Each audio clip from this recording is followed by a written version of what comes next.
한 번은 조선 후기의 작은 마을에서 다소 독특한 청년 이수가 있었습니다. 그는 평소에 자연과 학문을 사랑하였고 늘 자신의 철학을 사람들에게 전파하고 싶어 했습니다.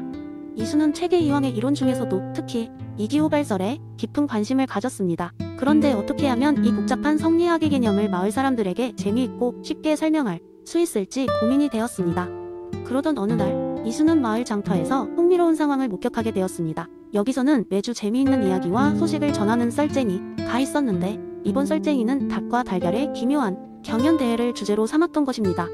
썰쟁이는 이렇게 이야기를 시작했습니다. 여러분, 만약 닭과 달걀이 서로에게 도전을 한다면 누가 더 먼저일까요? 사람들은 궁금해하며 썰쟁이 이야기에 귀를 기울였습니다. 이때 이수는 번뜩이는 아이디어가 떠올랐습니다. 그는 스스로에게 다짐했습니다. 그래, 이기호발설을 이 닭과 달걀 이야기에 비유해서 사람들에게 전해보자. 며칠 후 대단히 큰 장터로 사람들이 모여들었고 이수는 무대에 서게 되었습니다. 그는 크게 외쳤습니다. 여러분, 닭이 먼저일까요? 달걀이 먼저일까요? 여기에는 중요한 철학적 교훈이 숨겨져 있습니다. 사람들은 흥미를 느끼고 그의 이야기를 기다렸습니다. 이수는 말을 이어갔습니다. 이론적으로 본다면 닭이 없이는 달걀이 없고 달걀이 없이는 닭이 없듯이 이와 기도 서로에게 의존하며 서로의 존재를 확보해야 합니다. 그러나 여기서 중요한 점은 어떤 상황에서는 달걀이 먼저일 수도 있고 어떤 경우에는 닭이 먼저일 수도 있다는 것입니다. 이는 바로 체계 이황 선생님께서 이기호발설에서 말씀하신 바와 같지요. 이수는 잠시 숨을 골랐습니다. 이는 달걀처럼 이치와 원리이며 기는 닭처럼 생명력과 움직임입니다.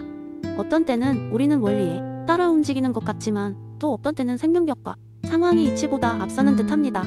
이 둘은 서로 교차하며 사람들은 이러한 관계 속에서 삶의 방향을 찾게 됩니다.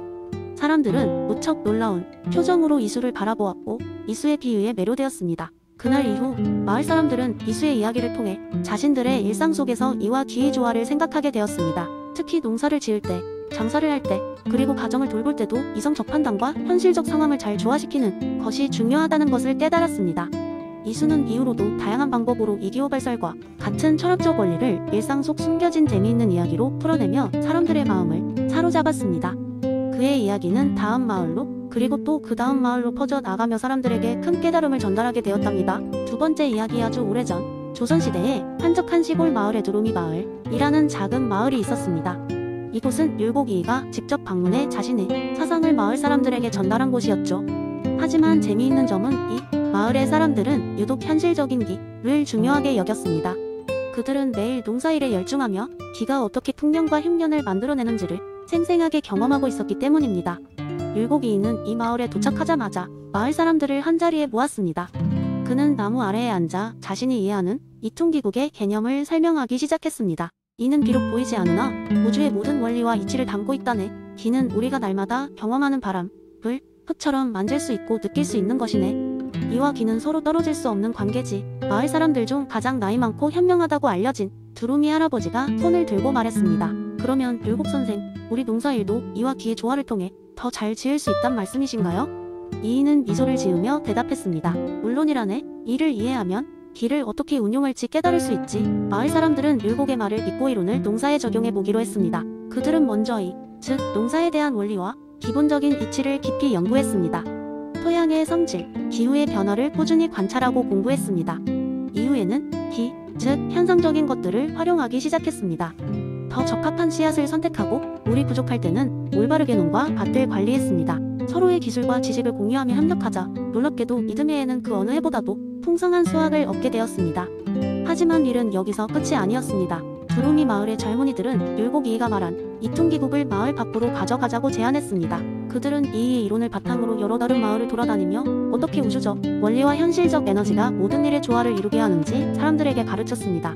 그들은 농사뿐만 아니라 마을 간의 갈등 해결, 교육, 심지어 요리에까지 응용해 보였지요. 이 소문은 멀리까지 퍼져나갔고 점차적으로 두루미 마을은 예전의 시골 마을에서 조선시대의 새로운 깨달음의 중심지로 변화하게 되었습니다. 율곡이이의 사상이 단순한 학문적 개념을 넘어 실질적인 삶의 방식으로 자리 잡은 것입니다.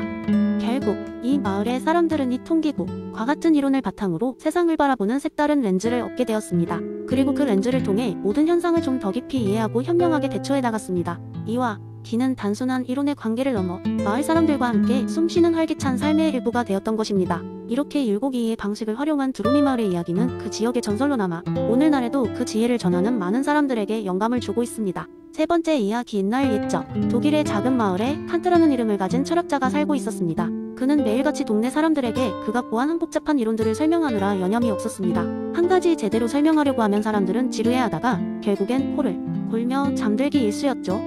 어느 날 이 마을에는 연극 공연이 열리게 되었습니다. 마을 사람들은 모두 이 특별한 날을 기대하고 있었습니다. 물론 칸트도 그 중에 한 사람이었습니다. 그런데 이 연극의 주제는 다름 아닌 칸트의 선험적 종합판단이었습니다. 이 소식을 듣자마자 칸트는 흥미진진함을 감추지 못했습니다. 이걸 재미있게 풀어낼 수 있다면 마을 사람들 모두가 그의 이론에 관심을 가질지도 모른다는 생각이 들었기 때문입니다. 연극이 시작되자 무대는 칸트의 머릿속 세계로 바뀌었습니다. 배우들은 우리가 흔히 볼 수 있는 카드놀이 테이블 주위에 모여 있었습니다. 테이블 위에는 공 모양의 시간, 사각형의 공간, 그리고 삼각형의 인간 경험이 놓여 있었죠. 마치 보드게임처럼 말입니다. 첫 번째로 시간이라는 공이 굴러가기 시작했습니다. 배우들 중 하나가 카드를 뒤집자 시간은 직선적이다 라고 외쳤습니다. 이 카드는 반짝반짝 빛나며 무대 중앙을 비추었고 배우들은 일제히 환호했습니다. 카드는 더 이상 숨겨진 비밀이 아닌 모두에게 새로우면서도 자명한 진리로 드러났죠. 칸트는 이를 선언적이라 불렀습니다. 왜냐하면 이 진리는 우리 경험에 의존하지 않고도 받아들여졌기 때문입니다. 그 다음 공간이라는 사각형이 테이블 위에 펼쳐졌습니다. 또 다른 배우가 카드를 뒤집자 공간은 무한하다 라며 외쳤습니다. 이번에도 모든 배우들이 환호성을 질렀습니다. 이 사각형 안에서 사람들은 서로의 자리를 정하고 이해하기 시작했죠. 마치 퍼즐 조각이 맞춰지는 것처럼요. 겉으로 보기에 단순한 게 실제로는 얼마나 복잡한지를 보여주었습니다.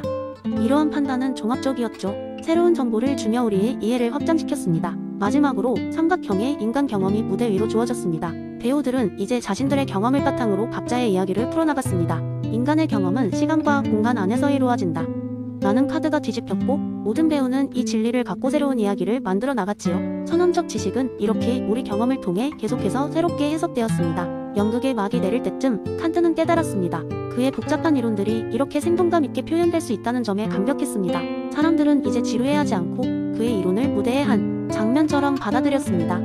그날 이후로 마을 사람들은 여러 번의 연극을 통해 칸트의 이론을 익혀가기 시작했고 칸트 역시 자신이 만든 이론들이 사람들에게 어떻게 스며들어가는지를 지켜보며 행복해했습니다. 결국 이 연극은 단순히 재미로 끝나는 것이 아니었습니다.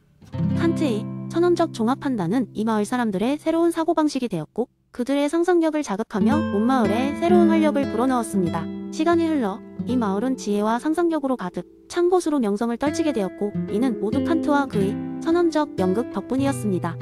네 번째 이야기, 아주 먼 옛날 아리스토텔레스의 목적론이 꼽히던 시기 작은 마을에서 유난히 호기심이 많던 소년 엘리오스가 살고 있었습니다. 엘리오스는 주변 자연의 모든 것들이 왜 그리도 자신들의 본분을 다하고 있는지 궁금해하곤 했습니다. 그래서 어느 날 아침이 밝자마자 엘리오스는 가장 친한 친구인 페르디안을 찾아갔습니다. 페르디안, 자네도 생각해본 적 있는가? 나무, 새, 심지어는 바닷물결까지도 자신만의 목적을 위해 존재하는 것처럼 보인다는 거 말일세. 엘리오스는 사색의 찬 얼굴로 말했다. 페르디안은 미소 지으며 말했다. 아리스토텔레스의 목적론이군. 우리의 스승님도 자주 말씀하시지 않았는가? 자연은 우연히 그렇게 되는 것이 아니라 어떤 목적을 향해 나아가고 있다고. 엘리오스는 고개를 끄덕이며 그렇다면 나도 나의 목적을 찾고 싶다네. 나무가 최종적으로 멋진 숲을 이루기 위해 자르는 것처럼 난 무엇을 향해 자라야 할까? 라며 질문을 던졌습니다. 그들은 함께 마을이 오래된 우물로 걸어갔습니다. 우물가에 앉아있는 현자 클레오누스를 발견하고 엘리오스는 그에게 다가가 자신의 의문을 털어놓았습니다. 현자님, 저는 자연의 모든 것이 자신만이 목적으로 움직인다고 들었습니다. 저 또한 제 자신만의 목적을 찾고 싶은데 어디서 그 목적을 찾을 수 있을까요? 클레오누스는 오래된 나무 아래에 앉아 있었습니다. 그는 엘리오스를 한참 동안 바라보다가 잔잔한 목소리로 대답했습니다. 소년이여, 자연을 관찰하라. 나무가 왜 하늘을 향해 자라고 강물이 왜 거칠게 흐르는지 그 이유를 잘 생각해보게. 그 이유는 단순히 그들이 해내고 있는 행동 그 자체 때문이 아니란다. 그것들은 어떤 끝을 목표로 하고 있지? 그의 말을 듣던 엘리오스가 물었습니다. 그렇다면 저는 제 목적을 어떻게 찾을 수 있나요? 저는 어떻게 제 끝을 알 수 있을까요? 현자는 조용히 물이 흐를 때의 소리를 들려주며 말했다.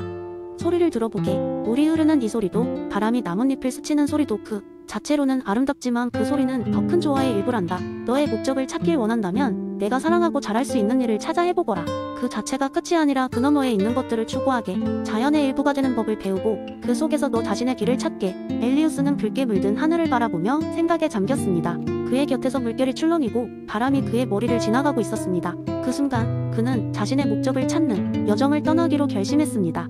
언젠가 자신도 자연의 한 조각이 되어 나무가 숲을 만들듯이 그의 삶이 주변 세계에 어우러질 때를 꿈꾸며 말입니다. 그리고 그 목적지에 다다른 엘리우스는 마을의 현자가 되어 다음 세대의 젊은이들에게 모든 존재가 목적을 향해 나아가고 있다는 이야기를 전하게 되었답니다. 그의 여정은 끝이 났지만 또 다른 여정이 그의 이야기를 들은 이들로부터 시작될 것이었습니다.